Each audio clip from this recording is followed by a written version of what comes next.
What is up, guys? Welcome back to the TNT Business Podcast. I'm your host, KT Temple, and I am here with my co-host, Ken Temple. What's up, dude? Good afternoon, sir. So we want to, first off, I think before we get into today's episode, you wanted to thank everybody, man? Yeah, we didn't plan far ahead last week on what we were going to talk about. So if you listen to last week's episode, we talked about the Hunter Dean Temple Foundation. And next week, we'll give another update next week as it was this one, because when we hear next week, we have already been through the run in the golf tournament. So we can talk about how successful it was and how perfect the weather was and all that kind of stuff. But now I just wanted to say thank you to everybody that took time to listen or watch that one. I know that our producer, Jeff, what happened was we did the first 7 minutes update. And then we went into the foundation stuff. And there was a lot of people that wanted to hear just the foundation stuff, including other foundations out there. And so, we just called producer Jeff and go, "Hey, dude, we need a short version. If you could throw that together for us." And he did it, on a moment's notice and got it out there. But it's been wild, the number of people that have reached out to me that watched that one that have maybe never watched anything before. So just appreciate everybody did. Even the person that gave me the shirt that I was wearing commented that, "Hey, I like the shirt you had."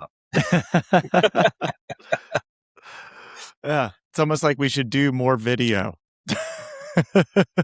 I don't know, man. As you can tell, if you do go watch the YouTube from last week, you'll notice that I really didn't pay attention to us being on video, because I'm in the screen, I'm out of the screen. And I had my water bottle that's got that you sip out of. And I was watching, I was like, it looks like I'm vaping or something. The way it's like, okay, so just so you know, I don't vape. That is a water bottle.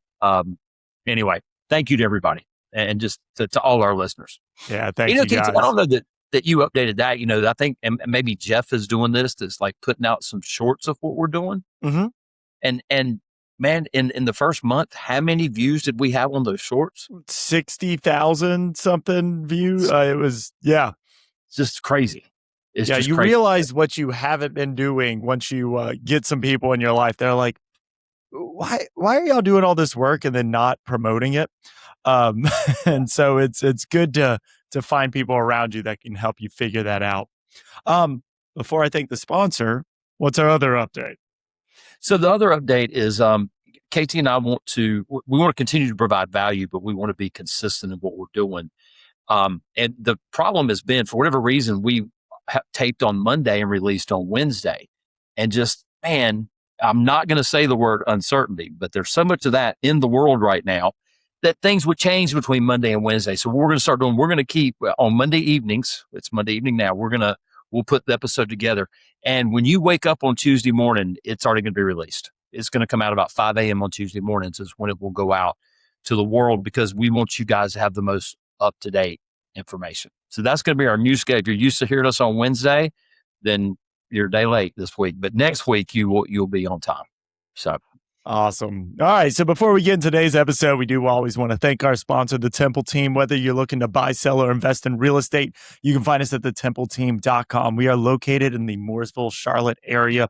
We've got agents all the way up from Statesville, all the way down to Fort Mill. But even if you're not looking in those areas, reach out to us. We never want you to end up with a bad real estate agent. So find us at thetempleteam.com, and we will connect you with an agent anywhere in the United States, the world, internationally. We will connect you with the best agent possible. So again, that's thetempleteam.com. Thank you so much for sponsoring us. All right. Update time. Yeah. So, all right. So let's start with Iran. All right. So right now there is, I don't even know what you call it. There is a pause in hostilities. Okay. And the economic effect, KT, like I said last week, was almost immediate. Oil immediately started going down. The stock market, which had some rough days over the past couple weeks, starts going back up, and it's on just the hope that maybe it's going to take this time. What I find most interesting about this, KT, is the reason a lot of people are given that maybe the U.S. has backed up a little bit, backed off a little bit on this. There's some people that have some real concern about, the munitions that we have readily available to us, that we've gone through a lot of stuff. And listen, I'm not worried about us losing a war with Iran, but what you don't want to do is be in a bad position and have somebody else try to start something with you while they think you're weak. And, I don't worry as much about maybe Russia because they got their own problems going on. But, you look at a China or something, what would that look like? And I'm not in any way suggesting that we're about to go to World War or anything. I just think it's something that you have to be aware of if you're in the U.S. government. And so right now, I really do think we could maybe see a couple weeks of everything backed off. At the end of the day, though, I don't think either side is ready to negotiate to the level of getting this solved. My whole theory for the first 6 months of this year was that they'll fix this before the midterm elections. Well, guess what? They're here. Yeah.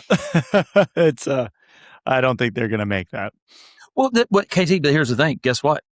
What is the number one thing people care about in the midterm elections? All the polls just came back out again. Affordability? It's the economy. It's just, it's the economy. By the way, stock market's done pretty freaking well this year. Shocking. Unemployment has stayed really low. Now you've got inflation on the other side. It's going to be really interesting to see how it goes on what people look more at. Are they happy they have a job, or are they mad that they're having to spend more for goods? And that's going to be who's going to do better in the midterms. But this is definitely, if I was watching one thing right now, it would continue to be the whole deal in Iran, the price of oil, what that looks like to economy. When the inflation reports start coming out in a couple of weeks, this next round, because the last inflation reports were great because oil had went down so much. Then we'll know, we'll have a little bit better idea of what's going to happen on the first Tuesday in November. Did we get more updates on the tariff? So there's no. Not really. They're going to be imposed. That's still coming. It's down the line. There's already a bunch of people jumping up and suing and everything. It's just more of the same. It almost feels like we live in Groundhog Day right now. It's just more of the same. And that, one word that we're not allowed to say anymore just keeps coming up. Who knows where it's going to go? I know the tariffs here, it's not 100% tariffs for the most part, except for Canada. It's 10 to 12.5%, and it's on just key things. At the end of the day, the tariffs have always been the same thing. They are this administration's way of negotiating. That they like to play hardball negotiating. So we'll just put tariffs on you until, we wrangle out out of the deal what we want, and they'll just keep going back and forth on everything. Yeah, the Nintendo is getting a giant refund check from the tariffs since it was decided that those didn't actually apply. They paid that money for no reason.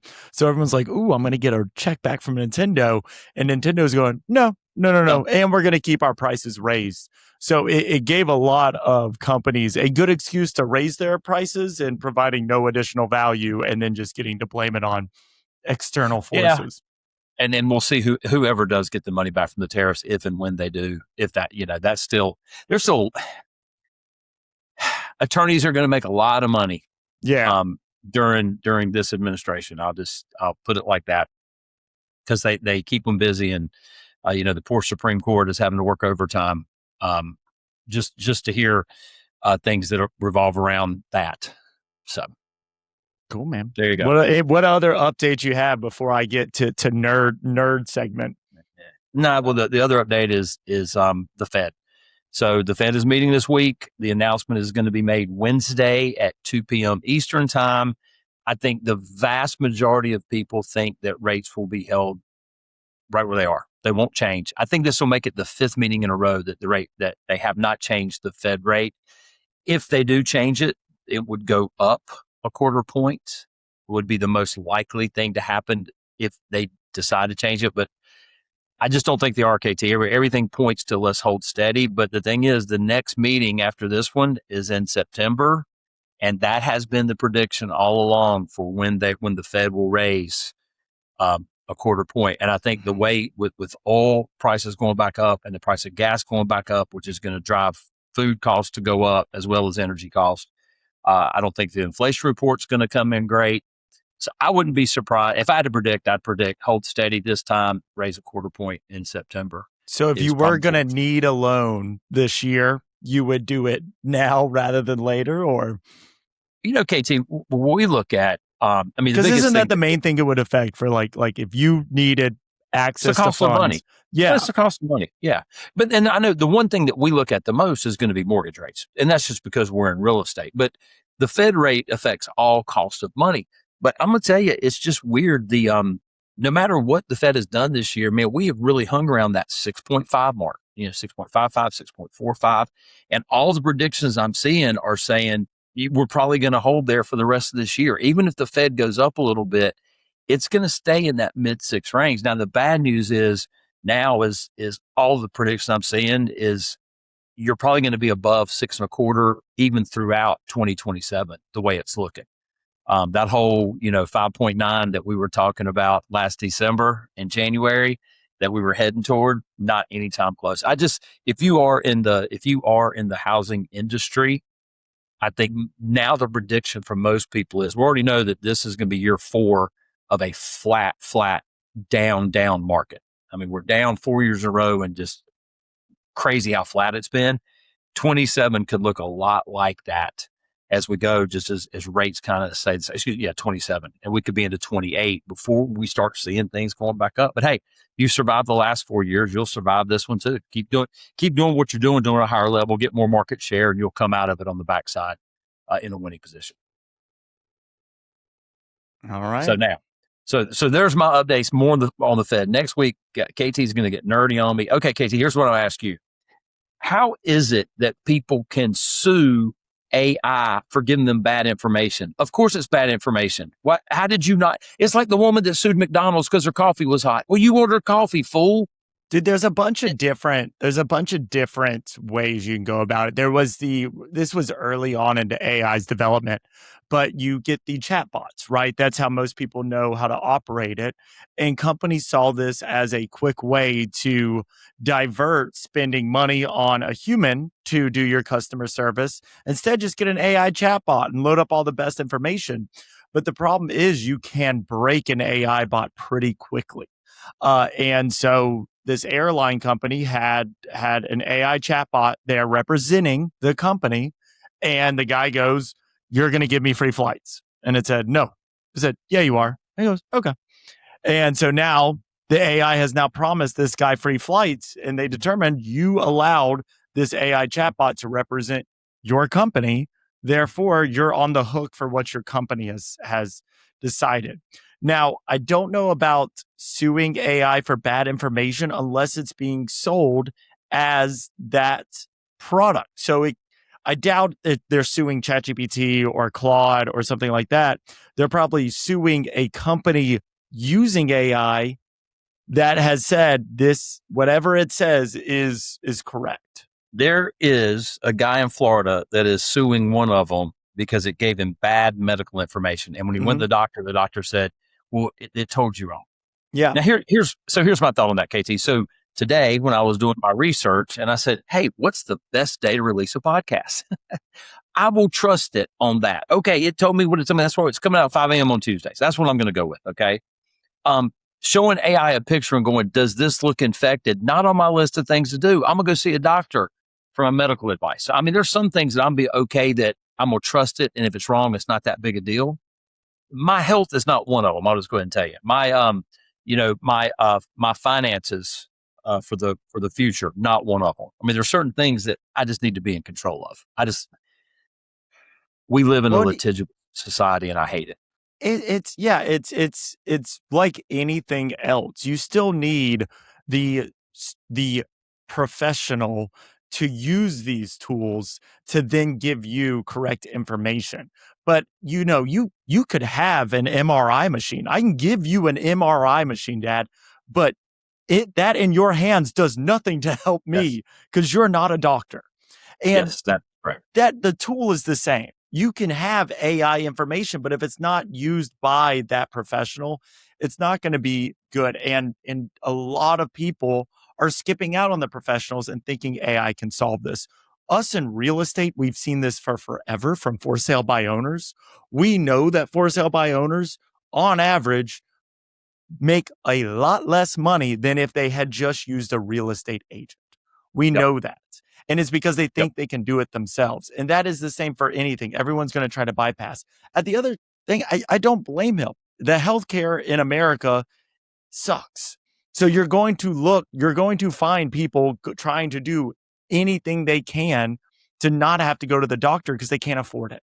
And I All right, think let's back up. The healthcare in America does not suck. It it may be does suck. expensive. It does not suck. 100% It sucks. may be expensive. It does not suck. We'll have to disagree on that one. Yeah, no, we will.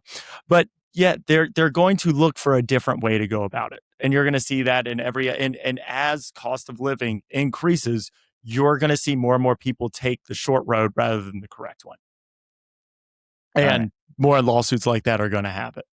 Was that your nerdy update for the day? No, my nerdy update was about a company I wanted to see if you even know exists. Okay. You ever heard of Huawei?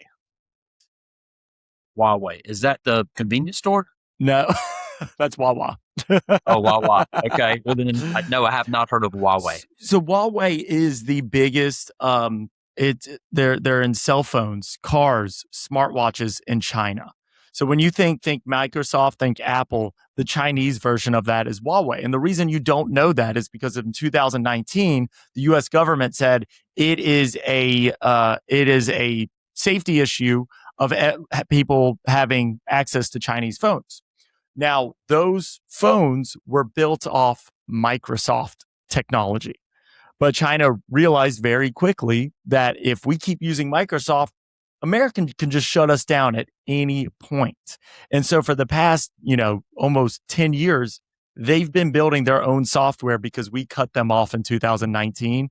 And it is now on track they have now opened up their new software. So think Android phones, think your Apple iOS.